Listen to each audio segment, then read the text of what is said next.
Salut tout le monde, j'espère que vous allez bien.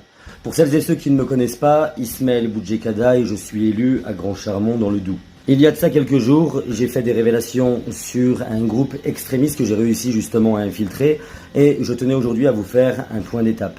J'ai en effet été contacté par l'IGPN, la police, des polices, et parce que j'estime que leurs questions sont d'utilité publique, j'ai décidé d'y répondre publiquement afin de vous apporter également un certain nombre d'éléments que j'estime nécessaires à la bonne compréhension de cette affaire qui n'est rien d'autre qu'un scandale d'État. La première question est la suivante. Quelle est l'identité de ce groupe terroriste que vous dénoncez et que savez-vous sur ce groupe? Alors ce groupe au sein duquel j'ai pu rentrer s'appelle Tsahal Vaincra. Il est hébergé sur WhatsApp, ou plutôt il était hébergé puisque au regard des révélations que j'ai pu produire de manière publique, ce groupe a été fermé. Je peux néanmoins témoigner avec des éléments de preuve sur le fait qu'il était composé au moment où j'y rentre de 540 membres, dont la plupart sont basés en région parisienne, des grossistes principalement de confession juive pour l'immense majorité, en alimentaire ou dans le milieu vestimentaire. La deuxième question vient naturellement, quels sont les éléments en votre possession qui vous permettent d'affirmer certaines choses, notamment sur le trafic d'armes et sur les tags antisémites. Alors ce qu'il faut savoir, c'est que quand je rentre dans ce groupe, les révélations, les découvertes vont crescendo. C'est-à-dire que dans un premier temps, je tombe sur un message hallucinant où une influenceuse est affichée et vous avez l'un des membres de ce groupe qui dit en gros, ne vous inquiétez pas, ses cousins les Fares, en échange d'une enveloppe, vont nous la ramener dans une cave. On parle d'une enveloppe de 5 000 €. Je ne sais pas si cette influenceuse a eu des problèmes. J'ai réussi à trouver son numéro de téléphone, j'ai essayé de la contacter et je n'ai toujours pas de nouvelles de cette personne. Dans un second temps, je découvre une série de photos où l'on voit des armes à feu, où l'on voit des associations qui parlent de collecte à destination d'Israël et on parle de collecte de denrées dans un premier temps. Et il y a d'autres vidéos où ils filment la table en remerciant les donateurs et où l'on voit des armes de guerre. Certains posent fièrement avec des armes de poing et dans la foulée, certains même plaisantent en expliquant au regard du nombre d'armes présentes dans ce groupe qu'ils pourront bientôt ensemble ouvrir une armurerie. Je découvre ensuite plusieurs messages qui font écho, vous savez, à ces fameux tags antisémites qu'on nous présente au quotidien sur les chaînes d'information depuis quelques jours. Eh bien, il s'avère que ces tags antisémites sont des commandes des membres de ce groupe qui expliquaient tout simplement qu'il fallait payer des taggers pour afficher des étoiles de David partout, sur les commerces, sur les bâtiments, etc., à Paris et ailleurs. Et la personne termine son message en disant « Payez des taggers s'il le faut, bougez-vous ». Il faut donc bien comprendre que dans ce groupe, les étoiles de David que l'on nous présente comme étant des tags antisémites à la télévision sont au contraire, dans un premier temps, un message de soutien à destination d'Israël, et lorsqu'ils se rendent compte que c'est présenté par la presse comme étant un acte antisémite, eh bien, ils décident d'accélérer la cadence et de faire en sorte de payer des taggers pour recouvrir les murs de Paris. Cerise sur le gâteau. Je découvre à un moment donné un message de quelqu'un qui se présente comme étant rattaché à la direction centrale de la police aux frontières. Ce monsieur, Michael Marciano, donne son adresse mail @intérieur.gouv.fr et son numéro de téléphone personnel en disant à ces individus « Si vous avez un problème à Charles de Gaulle, appelez-moi ». J'ai bien évidemment pris la tâche de ce monsieur que j'ai contacté sur son adresse mail ministérielle. Le mail n'est jamais revenu, donc l'adresse est effectivement active et existe. Parallèlement à ça, je n'ai reçu aucune réponse de cet individu. Cela veut simplement dire une seule chose. Cela veut dire que lorsque Gérald Darmanin, ministre de l'Intérieur, se présente devant les caméras de BFM TV pour dénoncer ce qu'il présente comme étant des tags antisémites, en allant jusqu'à jeter la responsabilité sur nos concitoyens de confession musulmane, il est potentiellement au courant du fait que ces tags n'ont rien d'antisémite et qu'ils sont au contraire une marque de soutien à Israël commandée par des sionistes. Et c'est en ce sens que je vous demande de bombarder les réseaux sociaux avec mes révélations accompagnées du hashtag Darmanin démission. Il doit présenter des excuses à la communauté musulmane de France tout en présentant sa démission au président de la République. L'IGPN me demande ensuite comment j'ai obtenu ces informations. Je m'en tiendrai à une phrase simple. J'ai obtenu ces informations en infiltrant ce groupe WhatsApp.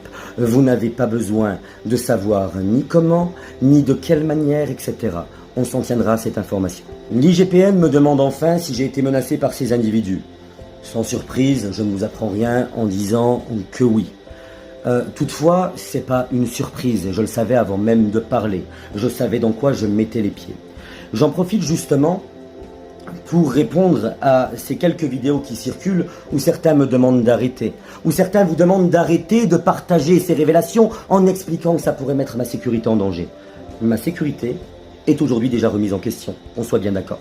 Je vous demande au contraire de partager massivement ces révélations parce que je sais pertinemment ce que je suis en train de faire. Je vous demande de partager ces révélations parce que c'est le seul moyen pour que ces révélations ne soient pas enterrées et que l'affaire ne soit pas étouffée.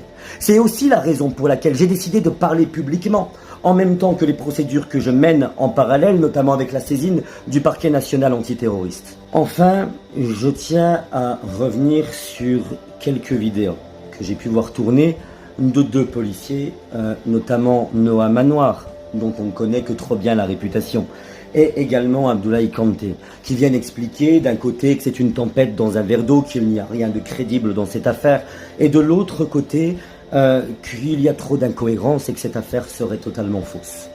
Messieurs, au regard des professions qui sont les vôtres ou qui étaient les vôtres, notamment pour Noam Anwar, je tiens à vous rappeler que votre rôle, ça n'est pas de juger une affaire sans avoir enquêté, mais c'est bel et bien d'enquêter si tant est que ce dossier soit entre vos mains.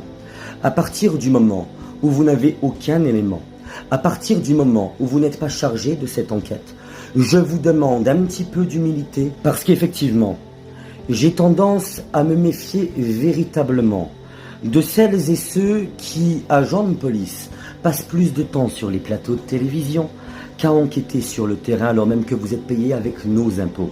Enfin, je ne pouvais terminer cette vidéo explicative sans avoir un mot pour ces quelques détracteurs extrêmement minoritaires qui, bien installés dans leur canapé et ne prenant aucun risque, se permettent de me présenter comme un espèce d'agent double. Ça y est, la série Netflix Made in réseaux sociaux est à nouveau activée. On explique dans quelques vidéos que je n'ai jamais été inquiété pour mes prises de position pour le moins polémiques. C'est assez marrant. C'est assez marrant, mais en même temps, je ne peux pas leur en vouloir, puisque je ne suis pas le genre à jouer la pleureuse sur les réseaux sociaux. Toutefois, j'ai décidé de vous montrer quelques éléments. Par exemple, en 2014 ou 2015 de mémoire, voilà que j'infiltre la Ligue de défense juive. En France, elle fut autorisée, et d'ailleurs, certains de ses membres s'entraînaient dans les locaux de la police nationale. Tiens, comme c'est bizarre. Et au-delà de ça, une fois que j'ai réussi à les infiltrer et que j'ai balancé mes révélations sur YouTube à l'époque, voilà ce qu'il se passe, regardez cette vidéo. Vous voyez une trentaine d'agents de la BRI cagoulés et armés qui viennent dans mon logement de l'époque à Puteaux pour défoncer ma porte et cette affaire sera fort heureusement classée sans suite. Je pourrais vous parler du même Manuel Valls qui déposera plainte contre moi en 2014 pour antisémitisme après l'une de mes interventions au sein de l'un de ses meetings. Il m'a envoyé une dizaine de gorilles sur moi et derrière il déposera plainte et sa plainte sera classée sans suite par rapport aux images que nous avons été en capacité de fournir aux forces de l'ordre. Ou encore, je pourrais terminer avec cette audition de 4 heures à la brigade de répression de la délinquance contre la personne pour une de mes vidéos TikTok qui, d'ailleurs, n'a jamais donné suite non plus. Donc, aux mauvaises langues, apprenez soit à me contacter en amont, soit à ne pas parler, parce que des fois, s'abstenir de parler, ça évite de dire un certain nombre de bêtises. Parce que l'on soit d'accord, je n'ai jamais vendu mes principes, quelle que soit la tempête médiatique, quel que soit le sens du vent, pour plaire à qui que ce soit. J'assume mes prises de position avec les principes que sont les miens et la foi qui est la mienne. Et de ce point de vue-là, je ne permettrai à personne de remettre en question mon intégrité à bon entendeur. Pour tous les autres, et du fond du cœur, je vous remercie énormément. Je n'ai jamais reçu autant de soutien sur une si courte période. Vous êtes plusieurs dizaines de milliers à m'avoir écrit, à m'avoir témoigné de votre soutien, plusieurs centaines à avoir adhéré par exemple au collectif Unis pour une meilleure société que j'ai créé, et je vous assure que cette solidarité autour de cette cause juste me va droit au cœur et c'est justement cela qui me sert de carburant. Ne lâchons rien et ensemble, un par un, nous les ferons tomber. Je m'y engage en tous les cas auprès de vous.